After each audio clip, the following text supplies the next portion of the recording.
أبويا توفى وأنا لسه صغير، كان عندي 9 سنين. سابني في وش الدنيا لوحدي، ومن ساعتها الدنيا قررت تجرب فيا كل حاجة: صدمات، خيبات أمل، فقدان ثقة في أشخاص، ناس بتتخلى عني وقت ما بكون محتاجها، وأنا بواجه كل ده لوحدي. كبرت بسرعة واتعلمت، الدنيا قوتني.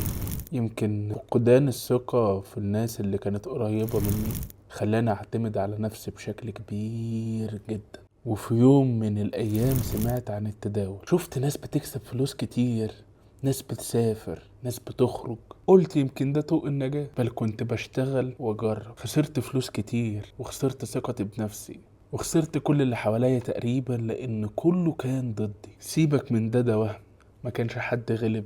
شغلانة ايه اللي انت قاعد على الموبايل او قاعد على اللابتوب وبتحقق منها فلوس؟ كنت كل يوم بنام على وجع، وبصحى على امل كداب. لدرجة اني كنت همشي وهسيب كل حاجة. كان جوايا صوت صغير قال لي: انت ما اتولدتش علشان تنهزم.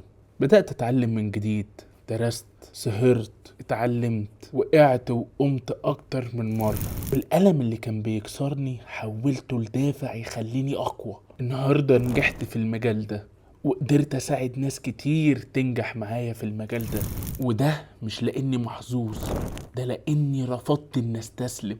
عايش الحياة اللي كنت بحلم بيها، بسافر وبشوف ثقافات مختلفة، بشتغل من اي مكان في العالم، ولسه شايف ابويا في خيالي وهو فخور بيا. لو انت فاكر انك لوحدك، صدقني انا كنت قبلك هناك. بس كل حاجة بتتغير اول ما تقرر انك تكمل رغم الكل. اكتب لي في الكومنتات: انا هكمل حتى لو الدنيا كلها ضدي. وسيب لايك مش عشان الفيديو، علشان الحلم اللي جواك ما يكملش لوحده. واعمل سيف لو احتجت الكلام ده في اي وقت اسمعه مرة تانية.